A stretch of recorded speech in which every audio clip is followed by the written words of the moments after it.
নমস্কার বন্ধুরা, আমি দেবজানি রান্নাঘরের ভিলেজ ফুডে আপনাদের সকলকেই স্বাগত জানিয়ে আজকে একদমই নতুন একটা রেসিপি আমি আপনাদের সঙ্গে শেয়ার করব।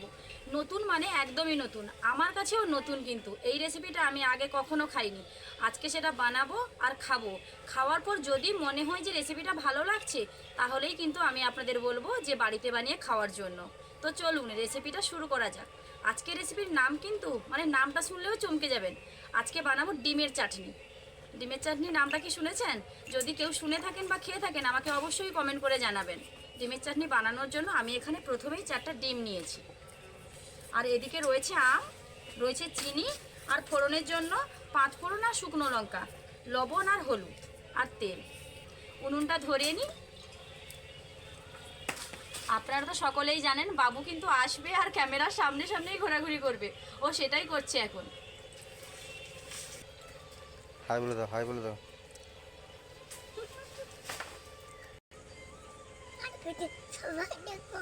ভালো করে বলে দাও, মায়ের ভিডিও সবাই দেখবে। বলো।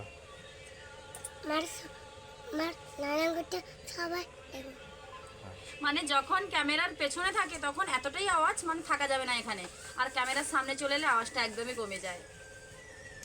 উনুন ধরানোর আগে আমি এখানে আগে থেকে ডিমটা ফাটিয়ে নেব। ডিমটা কিন্তু বেশ অনেক সময় ধরে ফেটাতে হবে, তার জন্য আমি উনুন ধরানোর আগেই কাজটা করে নিচ্ছি। আমি এখানে 4টা ডিমের চাটনি বানাবো। চাটনি শুনেই না বাবুর খুব আনন্দ, চাটনি খেতে ভীষণ ভালোবাসে। হয়ে গেল 4টা ডিম। দিয়ে দেবো পরিমাণ মতো লবণ, দিয়ে দেবো হলুদের গুঁড়ো,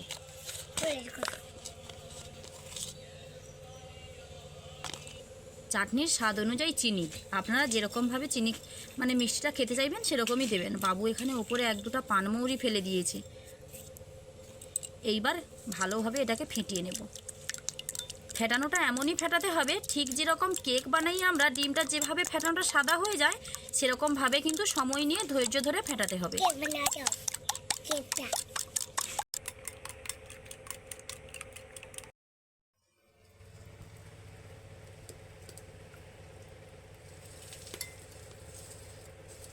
ওদিকে আমার হেল্পিং হ্যান্ড কিন্তু কাজ করতে শুরু করে দিয়েছে। এই দেখুন, কিছুটা কাজ করবে কিছুটা ফেলবে, এরকম ধরনেরই হেল্পিং হ্যান্ড। আর এদিকে আমি উনুনটা ধরিয়ে নিয়েছি। কিভাবে ফেটানো হচ্ছে দেখুন, এই যে সাদা সাদা সব স্তর পড়ে গেছে, তখনই বুঝতে হবে, তাহলে কিন্তু ফেটানোটা একদমই পারফেক্ট হয়েছে। কড়াইতে আমি দিয়ে দেবো সরিষার তেল। চাটনি কিন্তু সরিষার তেলেই ভালো হয়, খুব বেশি তেল দিয়ে চাটনি কিন্তু ভালো লাগে না, তাই আমি অল্প করে তেল দিয়েছি। দিয়ে দেবো শুকনো লঙ্কা আর ফোড়ন, দিয়ে দেবো আম। আমি এখানে কাঁচা আম নিয়েছি, কাঁচা আমের বদলে আপনারা আমচুরও ব্যবহার করতে পারেন, কিংবা আমচুর পাউডারও ব্যবহার করতে পারেন। হালকা আমটা ভাজা ভাজা হয়ে এলেই কিন্তু কড়াইটা নামিয়ে নিতে হবে।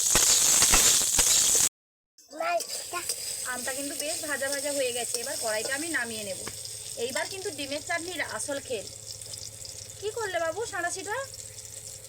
দেখেছো, সব সময় তোমার দুষ্টামি না, এরকম ভাবে কিন্তু হয় না, একটু অন্যরকম থাকে সাঁড়াশিটা। ও নিয়ে সেটাকে করেছে। এইবার এটা কিছু সময় ঠান্ডা হওয়ার জন্য সময় দিতে হবে। একদমই গরম অবস্থায় যদি আমি ডিমটা ঢেলে দিই, তাহলে কিন্তু ডিম ভাজা ভাজার মতন দেখতে লাগবে। যেহেতু আমি কড়াইতে ডিমটা দিয়ে ঘাঁটবো, তার জন্য আমি এগুলো তুলে নিচ্ছি, আবার পরে এগুলো দিয়ে দেবো। শুকনো লঙ্কাটা পড়েই গেল। ও ঠিক আছে। এই এক হাতে ফেটানো ডিমটা একটু একটু করে দেব, আর এক হাতে এরকম ঘন ঘন নাড়তে থাকবো।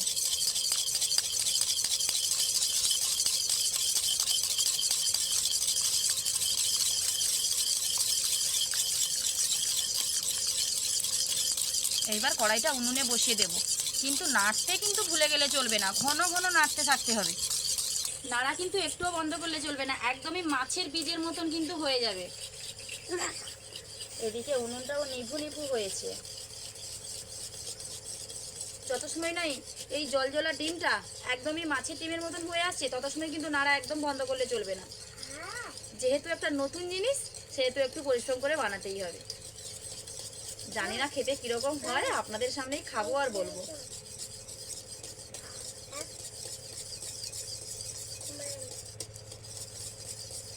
এইরকম ঘন ঘন নাড়তে নাড়তে দেখবেন একটা সময় কিন্তু মাছের ডিমের মতন হয়েই এসছে। একবার বলছি মাছের ডিম, একবার বলছি মাছের বীজ, দুটোই কিন্তু একই কথা।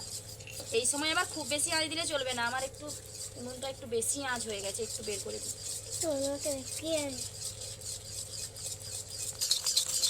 উনুনে একটু খুব বেশি আঁচ লেগে গেছিলো বলে আমি কিন্তু এটা নামিয়ে নিয়েছি। এই দেখুন, আমি বলেছিলাম একটা সময় কিন্তু এটা মাছের ডিমের মতো পরিণত হয়ে যাবে, হয়েই গেছে।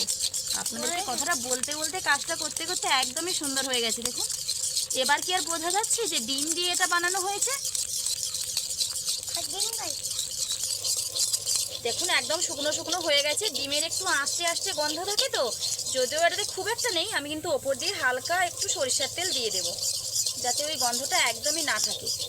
আমার ফোড়ন যখন পড়বে গন্ধ কিন্তু একদম থাকবেই না।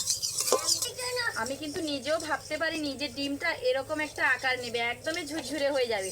আমি আমার একটা জেঠিমার কাছ থেকে এটা শিখেছি। ভাবি সবসময় বানাবো, বাড়িতে আর বানানো হয় না, আপনাদের সামনেই বানানো হলো। এবার এটাকে জল দেবো, তবে জল দেওয়ার আগে যেগুলো তুলে রেখেছিলাম আমার শুকনো লঙ্কা, সেগুলো দিয়ে দেবো। আবারও কয়েকবার একটু নেড়ে দেবো। যদি আপনাদের মনে হয় একটু মিষ্টিটা কম লাগছে, তাহলে আবার চিনিটা যোগ করে দিতে পারেন, চাইলে আবার নাও দিতে পারেন। এরকম ভাবে টক বানিয়েও খেতে পারেন। আমি চাটনি করবো তাই চিনিটা দিয়েছি, আপনারা টক বানিয়েও খেতে পারেন। এইবার জল দিয়ে দেবেন। আমটা সেদ্ধ হওয়ার জন্যই জল দেবো, চাটনিতে খুব বেশি কিন্তু ঝোল ঝোল থাকবে না।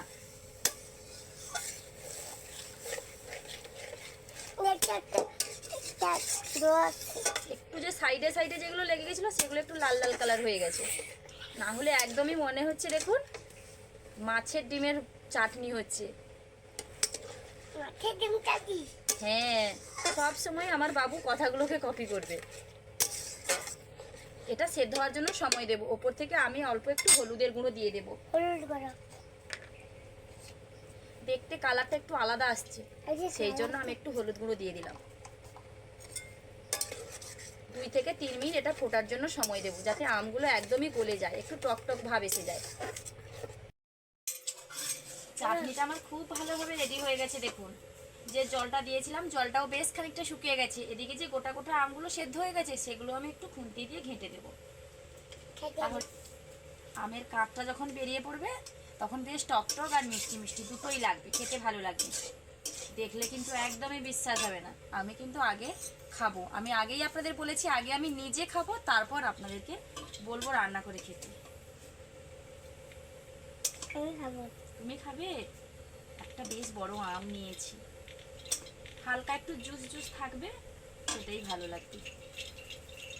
দেখতে কি দারুণ হয়েছে দেখুন, ভীষণ সুন্দর হয়েছে। সবশেষে হালকা করে একটু এলাচের গুঁড়ো কিন্তু ছড়িয়ে দিতে পারেন, যেহেতু ডিম গন্ধটা একটু কেটে যাবে।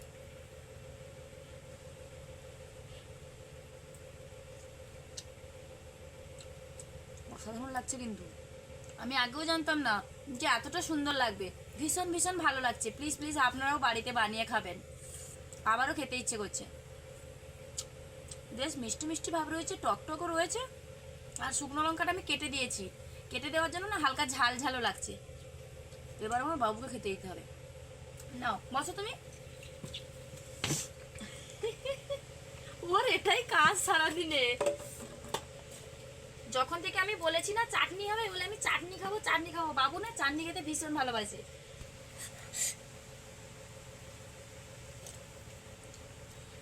কেমন হয়েছে বাবু? তাহলে বন্ধুরা, আমার এই ডিমের চাটনি রেসিপি যদি আপনাদের ভালো লেগে থাকে, প্লিজ লাইক কমেন্ট ও শেয়ার করতে ভুলবেন না। এরকম আরও নিত্য নতুন রান্নার ভিডিও পাওয়ার জন্য অবশ্যই অবশ্যই আমার চ্যানেলটিকে সাবস্ক্রাইব করে আমার পাশে থাকবেন, যাতে দিন প্রতিদিন নিত্য নতুন রান্নার ভিডিও আমি আপনাদের সঙ্গে শেয়ার করতে পারি। আর এই অসম্ভব সুন্দর এবং মজার একটা রেসিপি বাড়িতে বানিয়ে খেতে একদমই ভুলবেন না। যে কোনো রান্না হোক, শেষ পাতে যদি এই ডিমের চাটনি থাকে, তাহলে খাওয়া দাওয়াটা একদমই জমে যাবে। বিশেষ করে যখন কোনো অতিথি আসবে না, সেই অতিথি একবার যদি এই চাটনি খায়, বারবার খেতে ইচ্ছে করবে আর বারবার আপনাদের বাড়িতে আসবে। চাটনিটা দেখলে কিন্তু মনে হবে না এটা ডিমের চাটনি, কেউ কিন্তু বলতে পারবে না আর বুঝতেও পারবে না। না বলে যদি চাটনিটা পাতে দেওয়া যায় না, অসম্ভব মজার এক রেসিপি, সুন্দর আনন্দে খেয়ে নেবে।